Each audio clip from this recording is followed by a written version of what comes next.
tua misericórdia, do seu amor. Graça nós te damos, ó bendito, pela tua benevolência, pela tua bondade em nossas vidas, por intermédio do teu glorioso e amado Filho, no duro madeiro da cruz, nosso Salvador Jesus Cristo.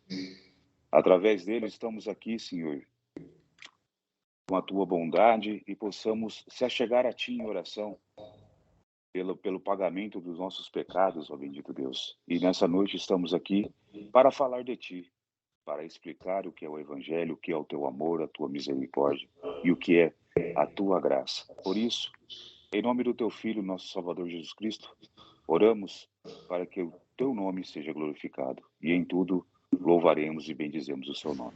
Em nome de Jesus, amém. Amém. Ô, Danilo, me perdoa que eu não te apresentei, então se apresente aí para a turma, tá? Tranquilo. Meu nome é Danilo, eu sou daqui da IPA de Limeira, da Igreja Presbiteriana Aliança. Eu conheci o Evangelho em 2017, em Curitiba, na casa do Fernando. Morei lá durante 1 ano, trabalhávamos juntos. E quando eu voltei, minha esposa, ela ainda era nós ainda íamos na CCB.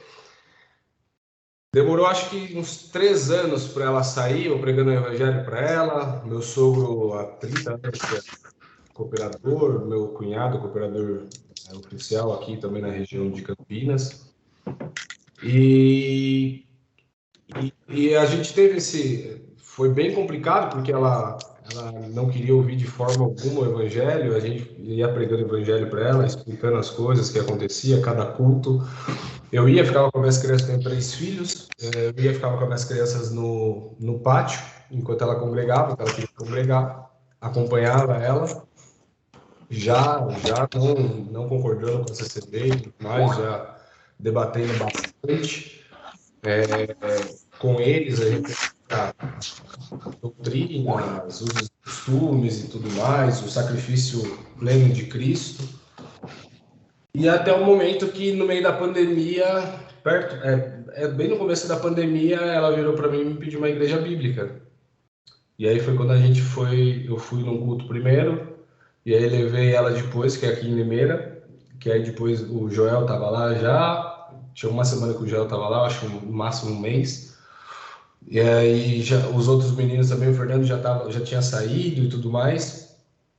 E aí a gente viu o operar de Deus, de fato, minha esposa ser convertida.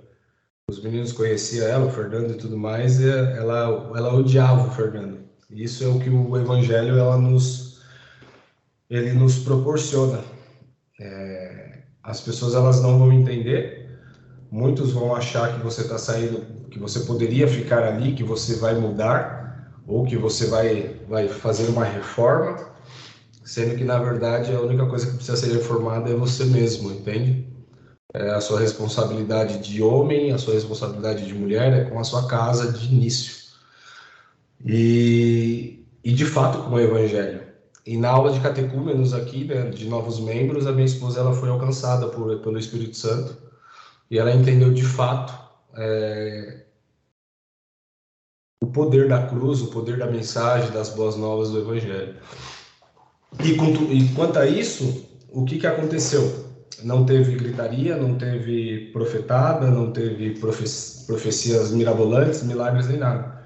Foi basicamente a aula, para quem já está aí em igreja presbiteriana, sabe que a aula de novos membros é basicamente a explicação da palavra de acordo com a própria palavra, né? Não tem nada que foge dali. Estuda-se ali a Confissão de Fé de Westminster. E aí, quando ela foi apresentada, o que é pecado, qual que é o primeiro mandamento, o que exige o primeiro mandamento, o que é a ceia e tudo mais, ela falou, cara, isso é o Evangelho. E aí, graças a Deus, o Senhor fez isso com ela. Bom, basicamente é isso. Quem aí lê o livro, quem não tem livro, só para ter uma noção, se eu começo já mais para frente, se eu leio com vocês um pedaço... Diga aí para mim, por favor. O meu ainda não chegou. Provavelmente chega amanhã. Deixa eu ver aqui, o Natália. Vitória O leu. nosso, né? Não chegou. Não chegou também. Eu estou lendo ainda. Tá Mas eu lendo? li pelo Kindle, o primeiro capítulo. Não entendi, desculpa. O meu não chegou, mas eu li pelo Kindle, o primeiro capítulo. Legal. O pessoal aí também. O Everton também leu os 2 primeiros. Tá, acho que tem bastante gente que ainda tá na CCB, né? Tem alguém que é de outra denominação, que veio de outra denominação? Não. Não? Todo mundo da CCB? Era, né? Quem não leu... Irmãos, eu não tô na CCB mais, não. E eu só não li ele. Chegou e eu não li, tá? Mas eu tava escutando Gálatas para mim poder começar a ler aí. Mas eu vou pegar... Basicamente, esse livro que funciona, o Nicodemos ele fez a exposição em Gálatas e pegaram e redigiram o livro de acordo com a pregação dele, expositiva dele, né? Eu trouxe alguma outra, a mesma mensagem, porém com uma visão diferente, mas com outras palavras, né? E aí eu não sei se vocês querem que a gente comece a ler, para quem não leu ainda, quer que eu leia, quer que eu vou direto, porque como são 5 capítulos, dá pra gente, eu acho que vai dar para entender um pouquinho legal e depois qualquer coisa vocês leem aí, o que vocês acham?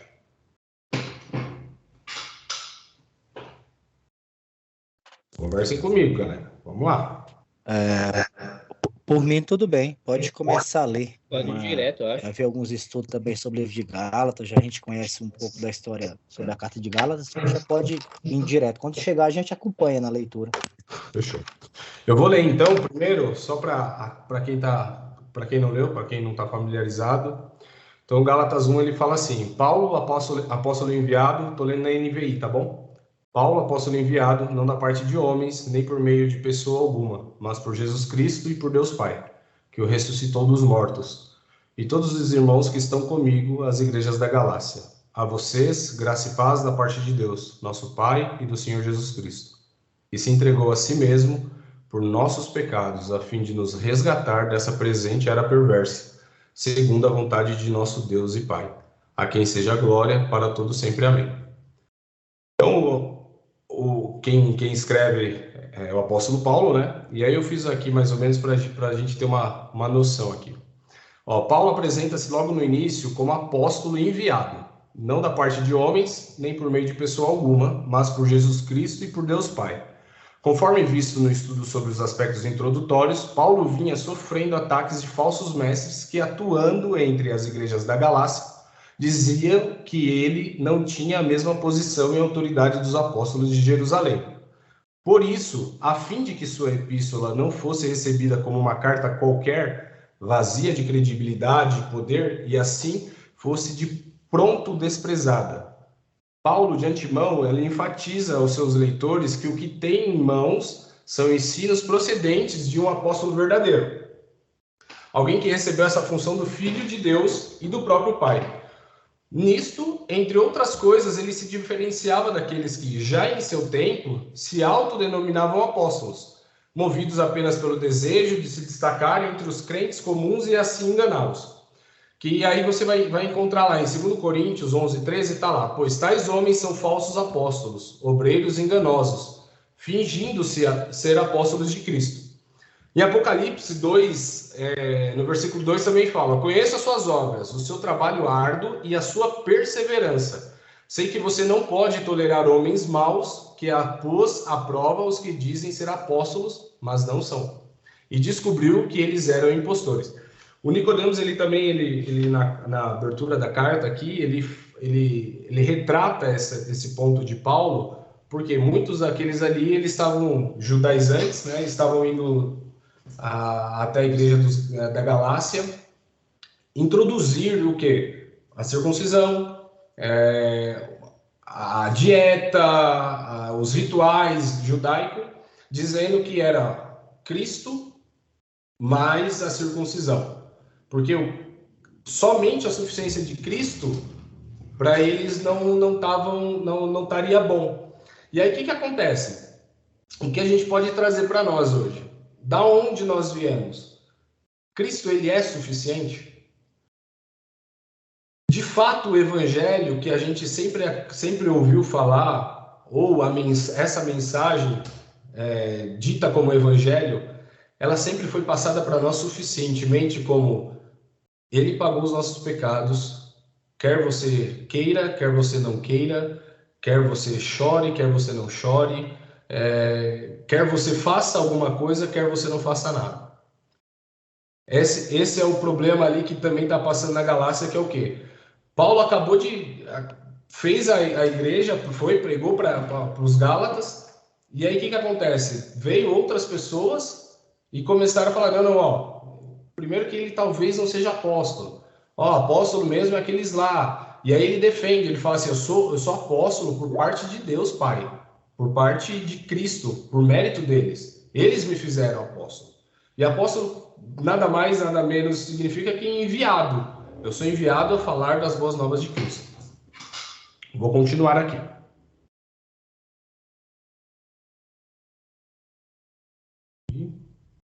No verso 1, Deus Pai é mencionado como aquele que ressuscitou Jesus dentre os mortos. A menção da ressurreição de Cristo é importante aqui porque foi Cristo ressurreto quem diretamente investiu Paulo no ofício apostólico.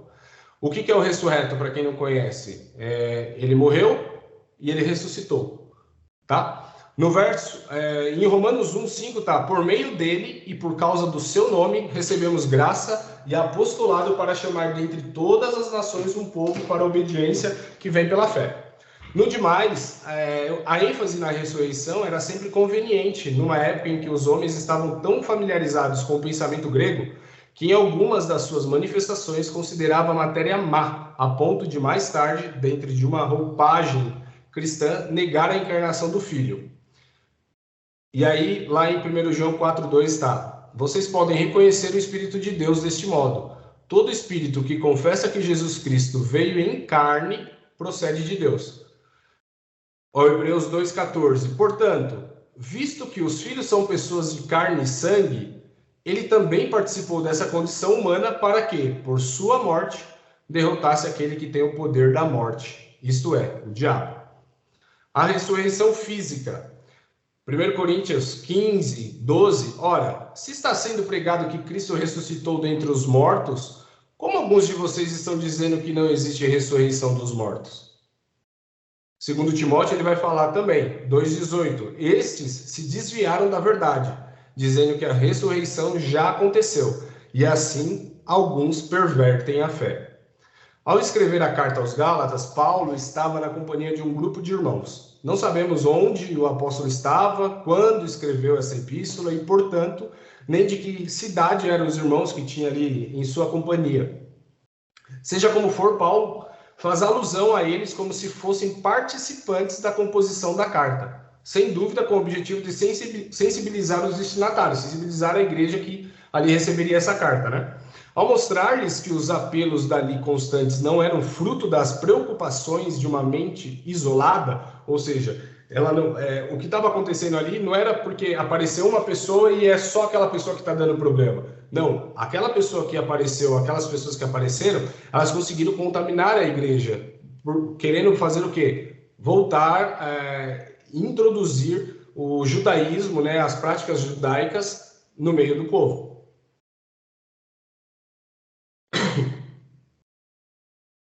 E ali, o que acontece?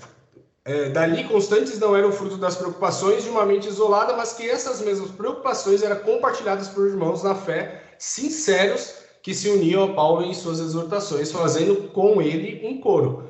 Eis aqui uma forma produtiva como a igreja deve demonstrar unidade, que é o quê? Aliando-se aos ministros, em seus apelos e exortações, dando assim maior força às suas mensagens e mostrando aos que estão no erro a reprovação unânime do povo de Deus.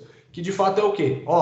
Se você hoje está numa igreja reformada, daqui a pouco vem um camarada e fala assim, Cristo mais alguma coisa, Cristo mais o véu, Cristo mais o congregar todos os dias, Cristo mais a profecia, que é o quê? Olha, se isso de fato faz parte da salvação, se isso de fato determina que você é salvo, que eu preciso fazer isso para ser salvo, basicamente eu vou falar para você assim, ó, Cristo morreu de bobo naquela cruz. Por quê? Não precisava ele ter despido da sua glória, tomado o corpo de homem, ter pago os nossos pecados naquela cruz, ter sofrido naquele madeiro de cruz, ressuscitar dos mortos, porque era só ele falar assim, ó, viu, Danilo, é só você fazer tal coisa. Era só eu não fazer, era só eu colocar o terno, era só eu usar o véu, era só eu congregar todos os dias. E aí o que traz tudo isso? Além de você, de fato, não glorificar a Deus, você acaba também negligenciando muitas coisas, como a sua casa, você começa a negligenciar o seu casamento, você negligencia a criação de filhos, e por aí vai. Só voltar aqui, peraí.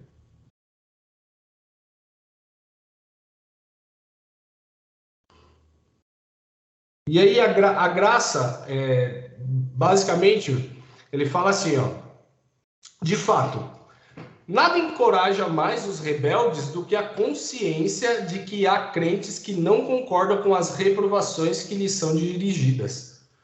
Como é seu costume, Paulo deseja que seus destinatários desfrutem da graça e da paz que vem de Deus Pai e do Senhor Jesus Cristo. A graça é o favor de Deus ministrado aos homens, quando estes nada fizeram para merecê-lo. A paz é a ausência de intrigas nas relações entre as pessoas e também a serenidade interior experimentada por quem desfruta de saúde e do suprimento das necessidades em geral. A fonte de tudo isso, para Paulo, é Deus. Se, por um lado, o Pai foi descrito como quem ressuscitou Jesus dentre os mortos, no versículo 4, ao mencionar novamente as duas pessoas, Paulo focaliza Cristo, apontando-o como aquele que se entregou a si mesmo por nossos pecados. A morte voluntária de Cristo ela é afirmada em João 10,17. Por isso é que meu Pai me ama, porque eu dou a minha vida para retomá-la. Ninguém a tira de mim, mas eu a dou por minha espontânea vontade.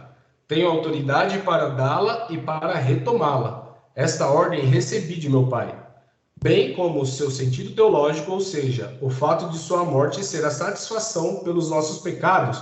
Em João 2, ele fala, ele é a propiciação pelos nossos pecados.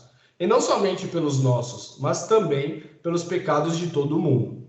1 João 4,10, nisto consiste o amor. Não em que nós tenhamos amado a Deus, mas em que ele nos amou e enviou seu Filho como propiciação pelos nossos pecados.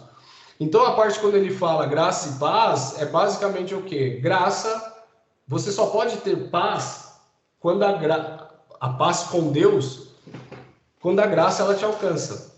Que é o quê? É aquele favor imerecido seu.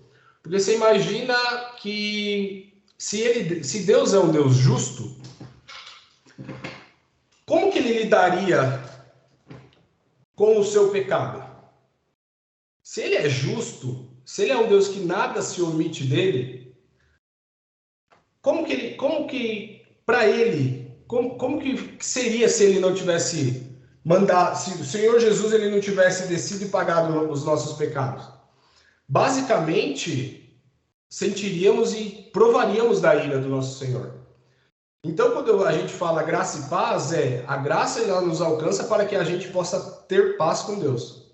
Porque sem a graça, nós temos a guerra com Deus. Guerra no sentido de inimizade com Deus. Não que nós vamos atacar Deus de alguma forma, mas sim que a sua ira nos atacaria e vai atacar aqueles que de fato não creem em Jesus Cristo, que é onde o inferno, ali no inferno, ali o que vai ser? A demonstração real da ira do nosso Senhor. Que é o quê? Ele demonstra o amor dele para conosco, mas ele é um Deus que, ao mesmo tempo que se eu amo, eu tenho que odiar. Por quê? Se eu amo uma criança, trazendo uma analogia aqui, se eu amo uma criança, o Fernando fala bastante isso daí. Se eu amo uma criança, eu não tenho como amar também um pedófilo. Entende? Se eu amo a minha esposa, eu não consigo amar também a traição. Então, ao mesmo tempo que ele é um Deus amoroso, ele é um Deus justo, e essa justiça dele, ele vai manifestar ela de alguma forma. E aonde ele manifesta essa justiça dele? Na cruz de Cristo. Ali, quando o Senhor Jesus ele fala, se possível for, passa de mim esse cálice, qual é o cálice que ele está tomando ali? Muitos acham que é do madeiro, da dor física. Deixa eu só cortar o áudio aqui, peraí. Pronto, tirei a liberdade dela, tô brincando. Então, basicamente é o quê? É Deus pegando o cálice da ira dele, que era para ser derramado nos homens, e derramando em Cristo naquela cruz. E aí Isaías vai falar o quê? Agradou a Deus moê-lo. E aí vocês que são pais e tudo mais, você imagina Deus colocando o filho dele naquele madeiro para pagar o seu pecado, e aí tem um monte de camarada hoje que pisa nesse sangue, certo? Qual é a ira de Deus Pai para com esses? Perfeito? Vamos lá. Para os Gálatas, fascinados com a ideia de que a observância da lei mosaica poderia salvá-los, para os galateus, desculpa, salvá-los, era crucial que Paulo frisasse que somente a morte de Cristo pode satisfazer as exigências de Deus, que é aquilo que eu acabei de falar. A ira de Deus, ela foi concentrada na cruz de Cristo. Cristo tomou aquele cálice. Buscar satisfazer a justiça divina através de obras humanas seria o mesmo que afirmar a insuficiência da cruz, que é basicamente você virar de novo para o Senhor e falar assim, mas não precisava, Jesus. Como tem muita igreja, não, mas viu, não precisava da cruz, como tem gente querendo reescrever Bíblia, vira uma salada tudo isso. Em Gálatas, mais para frente, vocês vão ver em 2:21, não anulo a graça de Deus, pois se a justiça vem pela lei, Cristo morreu inutilmente. Ao sofrer a morte, que era a punição pelos nossos pecados, Cristo não somente teve como alvo nos substituir no castigo que nos era devido. Ao tirar-nos dentre os condenados à morte, ele consequentemente nos resgatou desta presente era perversa.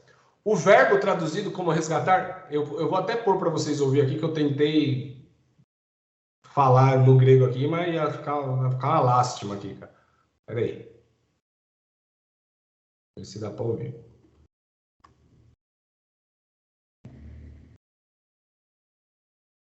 Eu vou mandar no grupo aqui para vocês que fica mais fácil. Eu vou mandar aqui para vocês no grupo depois, aí vocês vão entender. E também significa livrar ou libertar do poder de outra pessoa. Que é o quê? Libertar da mão de Satanás. Aqui, um breve lampejo do tema liberdade cristã, presente em toda a epístola. A presente era da qual Cristo nos resgatou é o atual sistema cultural com seus valores, crenças e apelos. Trata-se de um sistema que rejeita Deus, e por isso é perverso e merecedor de justo castigo. Como eu falei, se Deus ele é justo, nada mais justo que ele condena quem de fato merece ser condenado. Cristo sofreu a nossa condenação e assim nos libertou deste mundo condenado. Não somos mais participantes do seu destino e também não devemos mais ser participantes de suas práticas. Modo de pensar, fomos tirados de uma Sodoma que em breve conhecerá o fogo do juízo.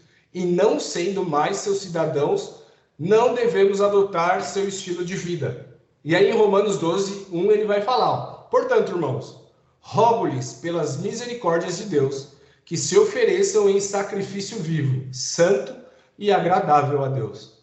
Este é o culto racional de vocês. Não se amoldem ao padrão deste mundo, mas transformem-se pela renovação da sua mente, para que sejam capazes de experimentar e comprovar a boa, agradável e perfeita vontade de Deus. Aí Paulo vai concluir, dizendo que todo esse livramento foi pela vontade do Pai. Em Efésios 1:5 ele fala: em amor nos predestinou para sermos adotados como filhos por meio de Jesus Cristo, conforme o bom propósito da sua vontade. Lá em Tiago também, em 1:18 ele fala assim: por sua decisão ele nos gerou pela palavra da verdade, para que sejamos como que os primeiros frutos de tudo o que ele criou. A origem da salvação está sempre em Deus, e ele quem parte em busca do homem, não ao contrário. Em Gênesis 3:9 está lá: mas o Senhor Deus chamou o homem perguntando: onde está você? Oséias 11 ele vai falar: quando Israel era menino, eu o amei, e do Egito chamei o meu filho. Mas quanto mais eu o chamava, mais eles se afastavam de mim. Eles ofereceram sacrifícios aos baulins e queimaram incenso aos ídolos esculpidos. Em Lucas 19:10, pois o Filho do Homem veio buscar e salvar o que estava perdido. O contrário nunca acontece. Em João 5:40 ele vai falar: contudo, vocês não querem vir a mim para terem vida. Romanos 3:11, não há ninguém que entenda e ninguém que busque a Deus. Basicamente é o quê? Se você está morto, a Bíblia fala que você está morto nos seus delitos e pecados. E é o mesmo Senhor que vai lá, ele te dá vida para você poder aceitá-lo. A obra da salvação, ela de fato está na mão do Senhor, em todos os aspectos possíveis e imagináveis. Pelo simples fato de nós não termos essa capacidade de escolher a Deus. A partir do momento que nós pensamos que, olha, o nosso coração, e cauterizamos o nosso coração e achando que tudo que provém de nós, ainda assim, depois de crer no Evangelho do Senhor, possam ser só coisas boas, é onde nós, de fato, damos margem para tudo que vier aos nossos corações, nós não nos arrependermos dos nossos pecados. E aí, de fato, trazendo para nós, né, que viemos da CCB, para muitos que estão ali, quantos de fato entendem isso e acham que não tem mais pecado? E o Senhor, ele vai falar ali que ele é o único que pode nos perdoar. E, de fato, se nós confessarmos o nosso pecado diante dele. Tem muitas... O problema maior em torno da denominação, congregação e tudo mais eles querem anular a todo custo o sacrifício de Cristo.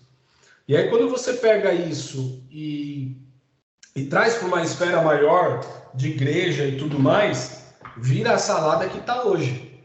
Que é basicamente o quê? Como que eu faço para que as pessoas não tenham acesso? Foi o que fizeram durante 100 anos. E ainda batem na tecla de que, esse evangelho aí, o que esse camarada está fazendo não tem nada a ver, não é assim não, porque é importante, claro que é importante as obras, mas não é o tema desse agora. Depois eu vou mandar para vocês um livro aí no grupo que me ajudou demais por esses dias, relacionado a Paulo e Tiago, que um fala das obras e outro fala da fé, né? E aí, qual que é o problema disso? O real problema de tudo isso é o orgulho do coração. Qual que é a raiz de todos os pecados? Orgulho. Por que às vezes, por que muito casamento hoje em dia se acaba? Orgulho. O porquê do orgulho? Porque o orgulho, ele não deixa eu pedir perdão. O orgulho, ele não deixa eu reconhecer a minha miséria, ele não deixa eu reconhecer os meus pecados para que Deus, de fato, possa me perdoar. E aí, quando você começa a entender, de fato, que o seu coração, ele é, de fato, enganoso, você começa a entender que, de fato, você precisa debruçar nas Escrituras. Porque ela é a nossa guia de conduta. Porque se vier qualquer outro, Paulo vai falar que ele prega um evangelho que não é esse que eu vos preguei, que é o Cristo ressurreto, que ele seja maldito. E aí a gente está falando, Paulo ele não tem essa severidade nem com com os coríntios, sabe? Que tinha muitos pecados na igreja, mas quando você ataca o evangelho do Senhor, você vê Paulo querendo matar Gálatas, querendo matar aqueles irmãos. Fala, cara, como assim? Mesma coisa que virar para você, apresentei o evangelho agora para você, você vem e fala assim, nossa, verdade, acreditei e tal, eu vou embora, você daqui a pouco fala assim, nossa, mas eu fui ali numa reunião, numa oração, cara, foi até de manhã, pregação, olha, profetada, tal, não sei o que, eu vou virar assim, mas cara, qual que é o problema? Cristo não é suficiente para você? O que está acontecendo? Ah, não, mas olha, eu não posso orar, eu não posso orar se eu não tiver de calça, ou se eu não tiver de saia, ou se eu não tiver com véu na cabeça. Mas, amigo, peraí. Cristo não é suficiente para você? O sacrifício que ele fez, você tá. O problema maior de tudo isso é você querer colocar essas coisas. O porquê? O do véu. Vamos pegar, só para ter um parênteses. Qual que é o problema real do véu? Não tem problema nenhum você querer usar o véu. Você quer usar um chapéu, você pode usar o que você quiser. O problema maior é você fazer do véu santo. E quando você faz o véu santo, eu vou te falar qual que é a diferença do véu para uma pessoa da Igreja Católica que tem um terço. Qual que é a diferença? Qual ídolo que é diferente? É diferente tipo de ídolo, entende? Ah, eu não posso orar porque eu tô de shorts, eu tô de pijama. Nossa, vou ter que orar, não posso orar aqui no meu carro porque eu tô sem meu véu, porque eu não tô em comunhão. O Senhor fala para nós orarmos sem cessar. E aí o que acontece no nosso cotidiano? Nos atrapalha tanto a viver de fato o Evangelho, a viver de fato o que Cristo nos proporciona como a nossa liberdade cristã, de poder conversar com o Pai por mérito de Cristo somente, que nós vamos entrando numa profundidade que tudo fica místico. Qual que é a diferença maior quando você sai da CCB e vai para uma presbiteriana, para um batista? Vamos orar aqui, ó, ora aqui, orou. Qual que é o misticismo em cima de uma oração para nós que viemos quem nunca foi numa oração que ficou, abre você, não, não, tô em paz, não sei o quê, aí um solta uma linguagem ali, aí vira aquele bagunça, aquela salada toda que você não sabe o que é linguagem, o que não é, o que é glória. E aí sabe o que Cristo está fazendo daquilo ali? Longe, vai ficando longe, ao ponto de ele olhar, e aí eu falei até esses tempos atrás para o meu sogro, que ainda falei assim, viu, quando lá em Mateus, lá que o Senhor, em Mateus, se não me engano, que o Senhor fala que, vai falar assim, não te conheço. Ele está falando porque as pessoas expulsaram o demônio, as pessoas falam que pregaram no nome de Jesus, e aí ele vira e fala assim, eu não te conheço. O porquê? Porque, de fato, o coração daquelas pessoas, elas se alegram em fazer aquilo virar. Então, o sacrifício de Cristo na cruz, que eles poderiam estar debruçados, de fato, no Evangelho, estudando, tentando entender. Ah, você é cooperador lá, cara, eu quero trazer as coisas do grego, do hebraico, para tentar entender de fato como que eram as coisas, o que acontece. Não tem essa dinâmica toda. E aí você pega essas pessoas que se dizem profetas e tudo mais, que Deus fala com elas 4 vezes na semana. Deus fala, porque é a revelação de Deus. E aí, se você pegar, eu estava conversando até com o Bruninho, que ele fala assim, eu falei pro pessoal aqui, viu, Moisés ficou não sei quantos anos no deserto, Deus falou lá com ele 3, 4 vezes, você quer que eu acredite que Deus fala com você 4 vezes na semana? E olha que às vezes tem domingo que ele fala 2 vezes com você. E de fato não tem a pregação do Evangelho. Entende? Por que não tem a pregação do Evangelho? De fato, o culto CCB, o foco dele é o homem. Eu sou o centro de tudo. E não Cristo. E aí, aonde está a suficiência da cruz? Não tem. Porque, de fato, eu preciso estar lá porque eu preciso de uma palavra para saber se eu vou para onde que eu vou. Ah, eu preciso saber, olha, se amanhã eu vou ter o pão na minha casa, se amanhã eu vou conseguir comprar, se amanhã... E, de fato, você não glorifica o Senhor. E se isso, de fato, não mexe com você, que está dentro da CCB ainda, se você ainda já conheceu, de fato, o Evangelho e ainda continua lá achando que vai reformar alguma coisa, meu irmão, isso é um ídolo do seu coração. Você consegue entender isso? A gente está falando de uma igreja centenária que, desde Ricardo Adam lá atrás, desde outros que vieram falar e tudo mais, só tomou a proporção que tomou por conta de estar gravado hoje e tudo mais, e as outras pessoas elas conseguem entender de fato o que é hoje a congregação. E aí eu te falo mais, você estando lá dentro, sem um motivo plausível, sem um motivo de eu e meu esposo entendemos o Evangelho. Tô lá dentro por conta da minha família, porque a minha família... É o que eu mais gosto, tá? A minha família é muito... Ela tá lá sempre, tô meu bisneto, meu bisavô era de lá e tal. Falei assim, eu não tenho muita papa na língua, tá? Se vocês não quiserem, quando a próxima aula que eu for dar, se vocês não quiserem entrar, tá tudo certo para mim, porque a verdade para mim é inegociável.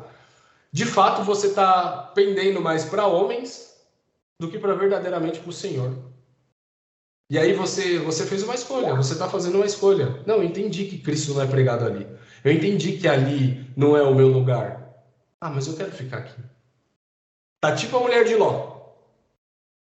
Nossa, aqui é ruim. Mas quando olhou, falou, que saudade que eu tô dali. Entende? O porquê que eu estou falando dessa forma? Porque, de fato, o Evangelho ele vem para transformar as nossas vidas. Transformar ao ponto de não de só acreditar, mas, de fato, vivenciar o Evangelho. O que mais tem hoje em dia também é reformado de celular. Reformado que vive numa inércia que é quase um hipercalvinismo. Não, Deus já me salvou. Tá tranquilo, eu só vou domingo lá e boa. Reformado que não prega o Evangelho.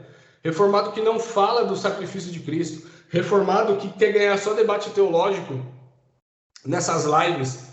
Mas de fato não tá se empenhando com a igreja local, não está querendo proclamar o nome de Cristo. E aí eu penso... De fato a gente está vivendo o Evangelho ou de fato nós estamos nessa inércia de acreditar que está tudo certo? Porque aí você vai entrar na questão das obras que o apóstolo Tiago falou. Que é o quê? Eu estou entendendo. Eu criei também, que nem você. Aí eu vou virar para você, não, nós dois cremos que é pela salvação, é pela fé. Concorda? O que você tem feito? Que fruto que você tem dado? O que de fato o que sai da tua boca tem feito modificar vidas através do Evangelho? E modificar vidas, que eu digo é modificar vidas porque se uma pessoa ela consegue entender o Evangelho e ela de fato ela se arrepende, você modificou a vida dela de um nível que você não tem noção. Não você, mas a pregação que veio através da sua boca. Aquela pessoa estava destinada ao inferno. E aí, de fato, quantas pessoas às vezes a gente tem falado, mas não tem feito absolutamente nada. Não tem falado que ela vai de fato para o inferno, se ela não creu no sacrifício de Cristo. Ou, de fato, que falar para ela que, cara, você está ofendendo a Deus. O seu culto, de fato, você é o seu Senhor. E quantas das vezes também falo por mim, eu não tomo o lugar de Cristo no meu dia. Eu não sou o meu Senhor, não me assento àquela cadeira, aquele trono e ajo como um pequeno Cristo, decidindo que, de fato, às vezes é bom ou não para a minha vida, sendo que tudo que eu deveria fazer é para glorificar a Deus, desde o meu matrimônio, do meu casamento, de estar com a minha esposa, até na empresa, com funcionários ou com o Uber que eu pego, estar falando de fato do Evangelho. E eu trago isso porque o Evangelho ele é arrependimento diário, meus irmãos. Se de fato você não se arrepende diariamente, a gente volta ao que o apóstolo Paulo está fazendo ali. A gente só está modificando algumas outras coisas referente ao que os judaizantes estavam fazendo ali. Nós, de fato, não esquecemos, às vezes, de pedir perdão. Nós esquecemos, às vezes, de confessar os nossos pecados. Às vezes, a gente maltrata as pessoas e achamos que é normal. De fato, nós menos parecemos cristãos do que de fato deveríamos parecer. E a minha preocupação com tudo isso é, de fato, vamos acreditar fielmente no que Cristo fez por nós. Quem está na CCB ainda, de fato, você está entendendo aonde o Evangelho ele tem que te levar?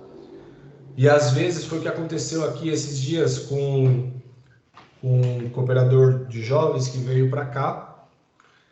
E aí eu estava conversando com ele. E aí ele falou, nossa, difícil eu sair de lá, cara, por causa das minhas crianças e tudo mais. Tal, as crianças que eu digo, as crianças do culto de jovens dele. E aí eu fui conversar com ele, eu falei assim, viu, eu entendo o que você está falando, mas você demorou tanto tempo para sair, para querer sair. Agora que você está querendo sair, você está querendo voltar por conta das crianças que estão debaixo de quem? Quem que manda nas crianças? Os pais. As crianças não vão sair. Se os pais ficarem, enquanto os pais estiverem na CCB, as crianças não saem. E aí eu mostrei para ele que é o ídolo do coração. Basicamente que é o quê? Por que as crianças têm que sair quando eu saio? Tipo assim, como se eu agisse como o próprio Cristo, sabe? Não, vem comigo. Não funciona assim. Primeiro você cuida de você cuida da sua casa, não negligencia o que você é como pai, não negligencia o que você é como esposo, não negligencia o que você é como funcionário, como patrão e tudo mais, para aí depois você poder se preocupar com as outras coisas. Então, meus irmãos, o que eu posso falar para vocês é que a cruz ela seja suficiente e que de fato tudo que você fizer, você lembre da cruz de Cristo. De fato, entenda que o sacrifício ele foi pago. Entenda que não há nada que você possa fazer que substitua esse sacrifício. Se você acha que qualquer outra coisa, porque tem pessoas boas, não sei o que, vão para o céu, se não crer no sacrifício da cruz, não vão. Mas minha avózinha, ela morreu e ela era boa, ela creu. Não creu? Não creu no sacrifício da cruz? Que é esse sacrifício que Paulo está falando aqui, que é pela fé. Mas ela ficou na igreja a vida inteira. Ela fazia isso, ela fazia aquilo. De fato ela entendeu? Ou ela tomou isso como obras de justiça própria? Quantas das vezes nós não tomamos, eu vou suprir uma necessidade aqui, mas de fato o nosso coração ele está achando que aquilo ali ele vai ser imputado como obras de justiça para nós, né? E aí quando a gente começa a entender que somos servos basicamente, ou somos servos de Deus, ou somos servos do diabo, não podemos servir a dois senhores. E o que um servo faz? Ele obedece. Se o Senhor manda ir, vai. Se manda ficar, fica. Se manda falar, fala. E o que o Senhor falou para nós? Ide e pregai. Todo aquele que crer, for batizado, vai ser salvo. Então, a nossa missão como cristão e como membros de igreja e tudo mais é de fato pregar o evangelho. Eu entendo as pessoas que ainda estão lá tentando pregar o evangelho, mas porém, de fato, você não deveria estar sendo pastoreado, estar sendo cuidado, estar sendo exposto de fato ao evangelho, a uma pregação expositiva de homens mais maduros na fé, que de fato vão trazer para você esse conteúdo e esse temor de Deus numa esfera que você ainda não viveu, entende? Deixa eu ver quem tá me chamando aqui. Acho que quem levantou a mão foi cadê o Fernando? Fala aí, Fernando. Ô, irmão, o irmão falando aí sobre essa parte, eu lembrei agora de quantas vezes, quando eu era bem mais novo, quando eu congregava na minha Carapicuíba, no tempo da minha juventude, e eu ouvia falando aquelas pregações que falava que naquele dia ia ser pesada a balança, tudo, que ia pesar se tinha mais obras boas ou mais ruins. E quantas vezes eu escutei isso saindo do púlpito? Então, é uma coisa assim, é o que Gálatas estava passando mesmo, né?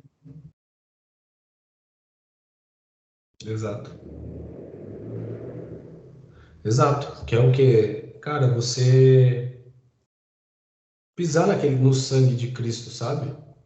De fato, Deus não foi suficiente, o sacrifício não foi suficiente. Basicamente, eu preciso fazer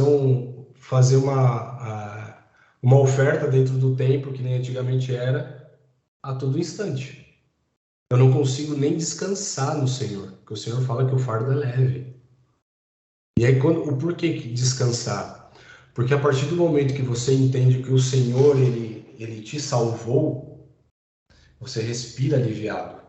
Mas não é um aliviado de tipo, deixa a vida me levar, sabe? Aliviado Zeca Pagodinho, boêmio, tá tudo certo, na igreja. Não. É um aliviado de tipo assim, foi pago o preço. E de fato foi pago. E aí vem aquilo, o que eu tenho que fazer agora? Entende? E aí é onde nós não podemos ficar nessa inércia e devemos, de fato, a servir. E aí quando você é bem legal, porque quando você chega numa igreja bíblica, você serve. E nós estamos acostumados. O pessoal está falando que travou aí. Tá todo mundo ouvindo bem? E aí, de fato, é isso que até o Ricardo falou, que é o que eu falei mais no meio, que é o quê? Você é o centro de tudo, entende? E aí, quando você é o centro de tudo, você toma o lugar da cruz, você toma o lugar de Cristo na cruz, entende? Então, e aí Paulo ele vai terminar assim. Por isso é natural que a sessão termine com a sessão do quê? Dessa introdução toda da carta, que termine com o apóstolo Paulo atribuindo a ele, Deus, a glória para todos sempre. Amém. Que é o quê? Toda a honra e toda a glória é dele. A única coisa que eu contribuo com tudo isso é com o meu pecado. Que aí Cristo foi e pagou ele na cruz.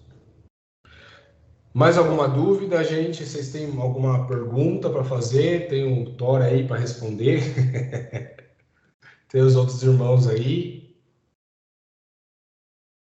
Se puder explicar um pouco mais, será ótimo. Eu também acho que eu sei o que é, mas seria bom dar uma boa explicação para pessoas entenderem. De fato, o legalismo quando eu pego mais fácil na prática, é você pegar algumas coisas e você querer introduzir como se isso fosse obras de salvação, entende? Que é o legalismo do que da igreja de Gálatas? Olha, era Cristo mais a circuncisão. E aí você começa a se tornar legalista nisso daqui, como se isso fosse a mesma comparado com a cruz de Cristo, entende? Com o sacrifício da cruz. Basicamente é isso. Entende? Eu pego as minhas práticas de usos e costumes e adiciono ela como se fosse doutrina bíblica, como se isso fosse o que Deus mandou, como se isso fosse um mandamento. Entende? Quem quiser quiser explicar também, por favor. Exemplo prático de legalismo. Saia porque, segundo, utiliza um texto de Levíticos, falando que o homem tem que roupa de homem, mulher roupa de mulher, sendo que todos usavam túnicas, né? Vestimentas assim. Ósculo santo, terno, rapar a barba,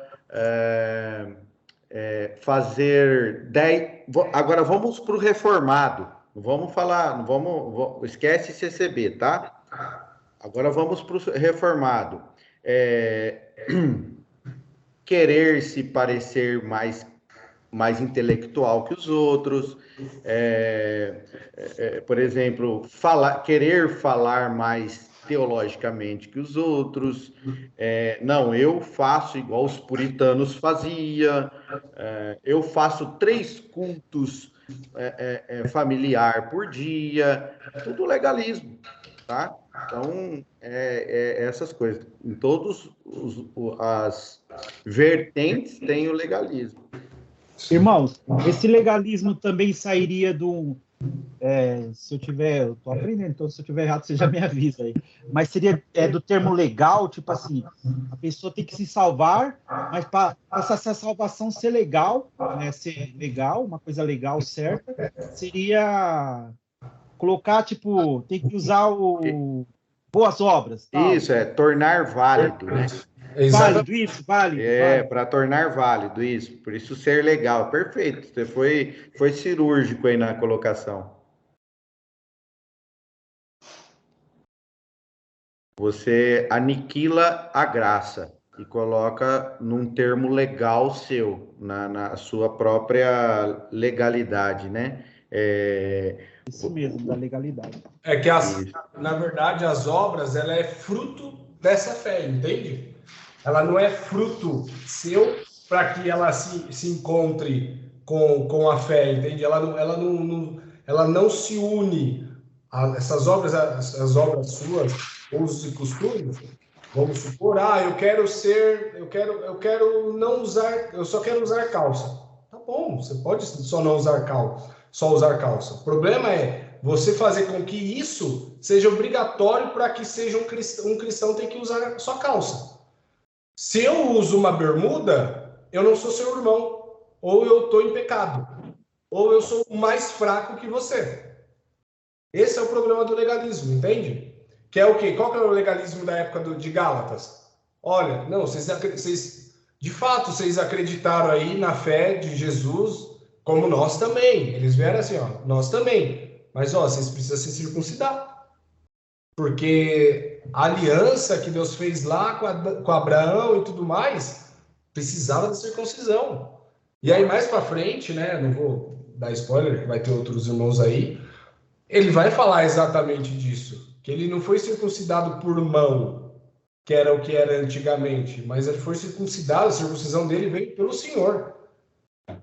Entende? Então, o legalismo da época de Gálatas era guardar a comida, os judeus não podem comer porco, ter as 3 festas lá, se eu não me engano, comemorar essas festas e, de fato, ser circuncidado. E aí Paulo vem bater, eu acho que ele bate muito forte, é que nem nós, quando sai da CCB. Ele era judeu, e ele sabe todo o problema que ocasiona tudo isso, de fato você nega a cruz do Senhor, e aí ele chega aqui, eu chego assim para você, que aí atrás você diz, cara, esse véu não vai te salvar. Esse terno e você não reconhecer os seus pecados, ele não te salva. Isso não tem poder de salvação. Entende? Então, a fé, ela, quando Cristo faz você, o Espírito Santo faz você crer, de fato você creu no sacrifício de Cristo na cruz. E aí vem o camarada, vou trazer para cá, e fala exatamente, viu? Ó, a barba, ó, cara, se você tiver de barba, você não pode nem tocar. Não, você não vai tocar. Como que você vai tocar pro Senhor desse jeito? O Senhor não vai aceitar seu louvor, cara. Não, como que você vai de calça jeans e camiseta no culto? Não, tem que estar alinhado, porque senão Deus não tá com você. E aí ele começa a ter essas coisas que aí daqui a pouco o evangelho ele se perde. Por quê? É tantos usos e costumes, é tanto legalismo dentro que de fato o evangelho ele é a minoria ali. Por quê? Aos olhos do meu irmão, se eu faço tudo essas outras coisas, quem que na CCB aí ouviu falar, você fez tudo isso daqui, chegaram e perguntaram para você, apontaram, mas você creu de verdade em Cristo? No sacrifício da cruz? Você creu que ele pagou seus pecados? Ou de fato, quem é músico aí, sua barba tá um pouquinho, não fez a barba hoje, irmão? Ô, irmão, mas tá sem terno, veio do trabalho? Entende? Tá vindo da faculdade? Por quê? Tá tão enraizado na mente, eu falo que eu fiquei quase 30 anos na CCB, ainda tenho parentes a rodo lá, e ainda assim eles não entendem. Eles entendem que, tipo assim, não, o brinco, não pode, a menina não pode pôr brinco. Mano, por quê? Porque é vaidade. Cortar o cabelo é o mais prático de legalismo que você tem na CCB pra irmã, que é o quê? Cara, tô com o cabelo, se cortou o cabelo já era. Você perde o ministério, você perde tudo. Se você for organista, né? Entende? Entenderam mais ou menos o que é o legalismo? Trazendo para a CCB hoje, do que era o legalismo aos Gálatas. Vai, Patrícia, solta a voz aí, liga a câmera que nós quer ver o véu voando.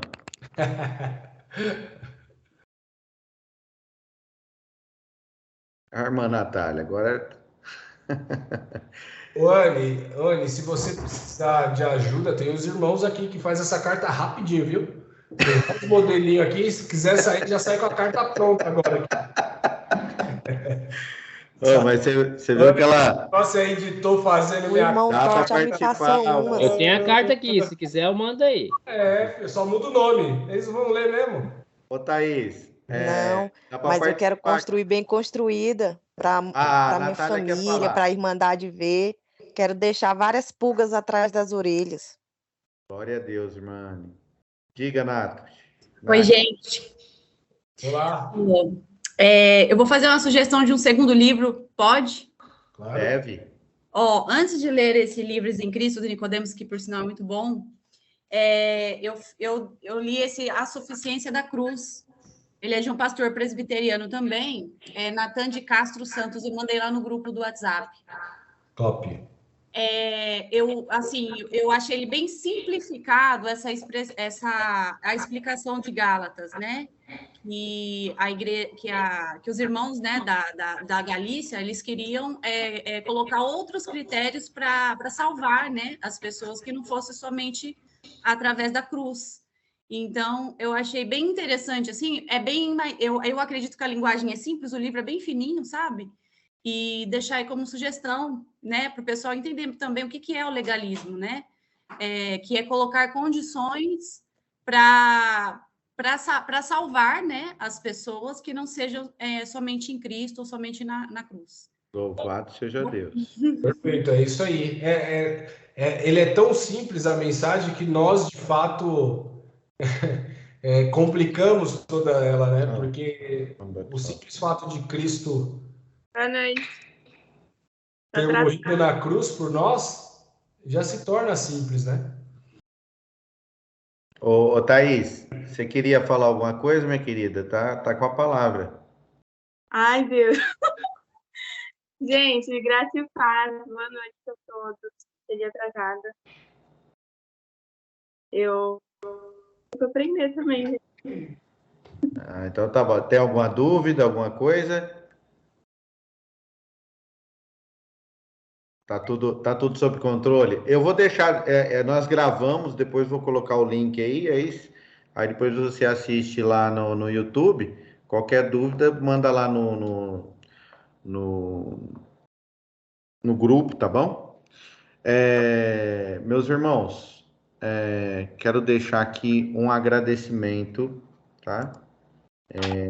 O Verton, acho que ele quer falar alguma coisa. Ele quer, perdão. Verton. Mão levantada ali. Tá com a mão levantada. Diga, Verton. É que ele tá louvando, deve ser.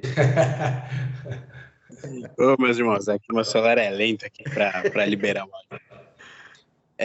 Eu queria dar um ponto de vista para os irmãos. Os irmãos me orientem, me corrijam se eu estiver errado, tá bom? O que acontece? Eu me deparei com o verdadeiro evangelho faz mais ou menos uns 2 meses, e aí já fiquei desesperado para sair da igreja, né? Só que, por outro lado, comigo mesmo, meu coração entrou em aflição, falei, eu não posso sair enquanto eu não mostrar para as pessoas o verdadeiro evangelho, porque elas vão se perder se elas continuarem sendo enganadas dessa forma. Então, por isso que eu também não saí, e aos poucos eu estou pregando, né, o verdadeiro evangelho ali para um irmão do banco, outro, e por aí vai. Eu notei que vai ter gente, isso é evidente, que já está tão enraizado ali na liturgia da CCB, que eu estou evitando de entrar com essas pessoas no sentido da revelação da palavra, de que a palavra já está revelada na Bíblia. Não há revelação no púlpito para o irmão subir lá e pregar sobre isso e sobre aquilo, porque a palavra já está revelada, o que ele teria que pregar era o evangelho. Então tem gente que eu não estou me aprofundando nisso, eu estou só mesmo fazendo ela compreender o que é a salvação por intermédio de Jesus Cristo, que ela é sim pecadora, que ela precisa reconhecer o seu pecado e confessar ele e entregar a sua salvação, atribuir a Cristo e não às suas obras. E aí eu tô conseguindo fazer isso. Muitas pessoas estão aceitando tudo que eu falo, né? Exceto uma que quase me esculachou quando eu falei que ela era pecadora, mas enfim.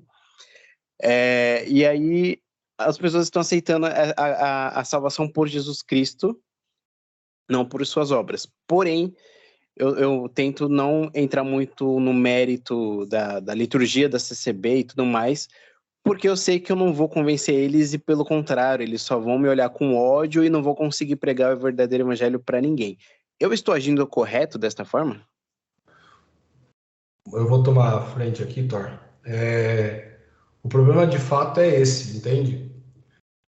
De fato, você não está apresentando o evangelho pelo seguinte motivo. Quando você já está preocupado se eles vão ouvir ou não, você já está tomando o lugar de Deus. Por quê? Porque não somos nós que fazemos alguma coisa. O nosso propósito e obrigação é pregar o evangelho.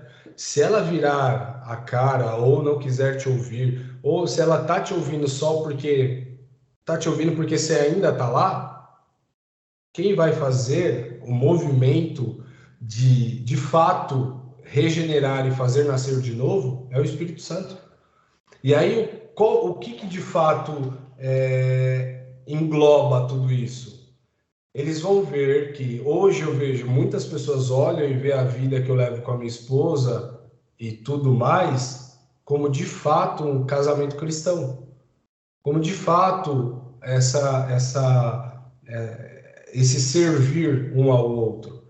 E aí quando você é casado? Sim. Tem filhos? Por enquanto não, e não tô querendo ter, não. Já deveria estar com filho, né, filho? Mas tá bom, vamos lá. E aí, o que acontece com isso? Você tá... O bem mais precioso que é a sua família, a sua esposa, né? Que vocês dois são um só. Você é o cabeça do seu lar. A Bíblia fala. Então, você vai permanecer ali, deixar eles. É a mesma coisa, olha... Cristo falou que é para sair da cidade. Vamos supor... Eu vou continuar na cidade.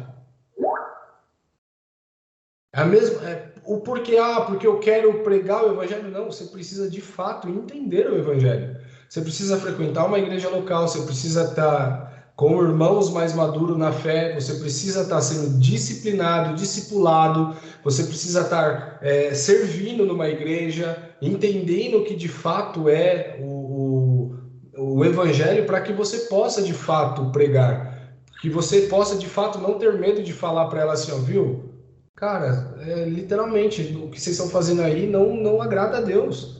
O que vocês estão fazendo no culto aí, a palavra revelada, esse misticismo todo, não agrada ao Senhor. Por quê? Ah, mas pode se cumprir? Pode. Ah, mas tem milagre? Tem. O do milagre, a melhor coisa que tem é falar assim, ah, milagre salva? Não. Deus só faz milagre na CCB? Não. Se você pegar aí em Aparecida, na cidade de Aparecida, você vai ver um monte de gente subindo aquilo ali de joelhos e entender, e, tipo, tá tudo debaixo da providência de Deus. E aí, se de fato você entendeu o evangelho, você de fato não consegue mais comer o que tem ali. Por quê? Porque para você não desce mais. Você entendeu a suficiência da cruz, você entendeu o que Cristo fez por você, você entendeu o que de fato como ele precisa ser adorado, e ainda assim continuará lá. Eu entendo. O problema maior de todos nós, eu falo porque eu era assim também, é querer pregar a todo custo, sendo que às vezes a gente não entendeu nada ainda. Não estou falando que você não entendeu nada, tá? Estou falando que é o que acontece normalmente.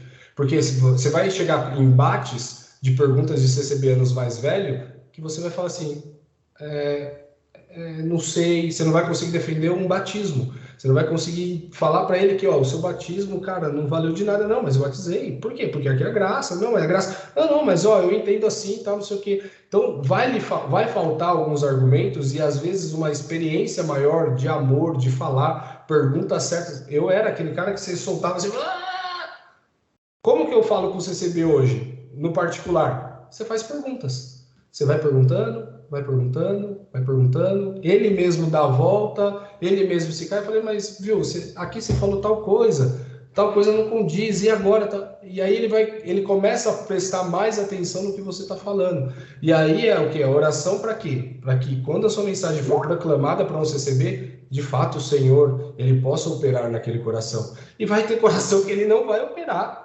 Vai ter coração que não vai se converter. E aí você não pode ficar chateado ou ficar desmotivado a pregar o evangelho. Por quê? Se você desmotivar porque a pessoa não ouviu, eu mudei minha forma de expor, não vou dar uma amansada aqui, na verdade, porque ninguém está me ouvindo. Não, você não entendeu de fato. Que é o quê? Pregue o evangelho.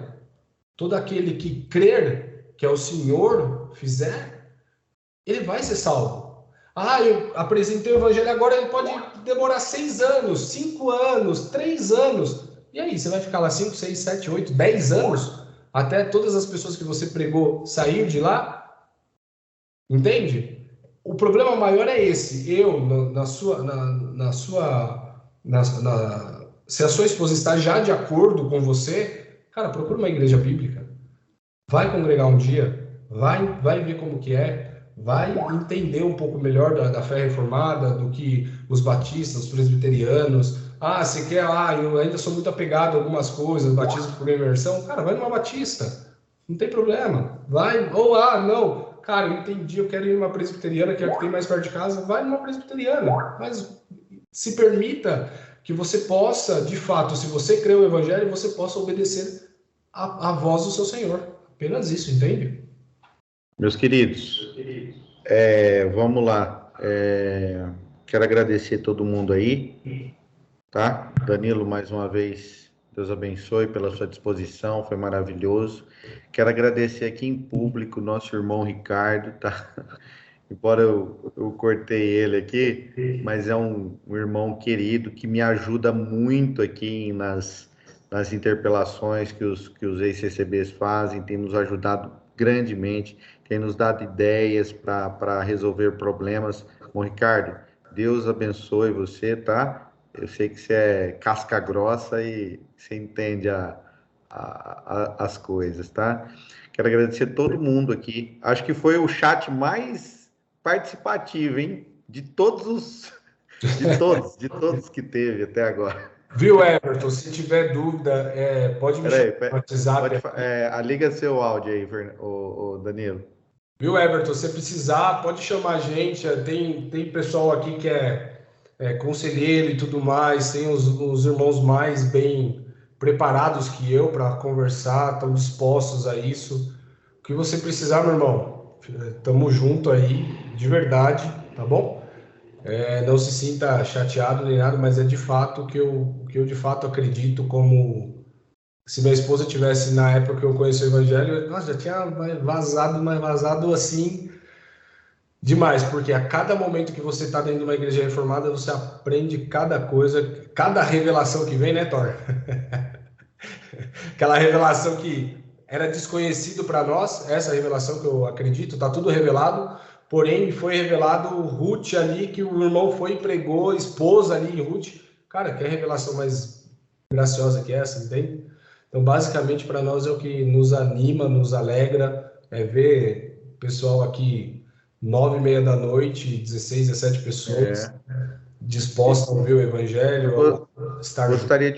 Gostaria de fazer um convite. Gente, Deus abençoe, que Deus possa, de fato, o estudo possa ter agregado para vocês, tá bom? Perdoe alguma coisa aí, se ofendi alguém. Irmãos, por favor, só na próxima quinta vai ser o capítulo 2 que vamos ler? Perfeito. Capítulo 2. Hoje falamos sobre o capítulo 1, certo? Perfeito. Foi só a introdução. Perfeito. Deus abençoe a todos, boa noite. Fiquem com Deus, nas orações, orem por todos nós. Fica com Deus, Danilo, um abraço. Deus abençoe, fique com Deus. Tchau, tchau.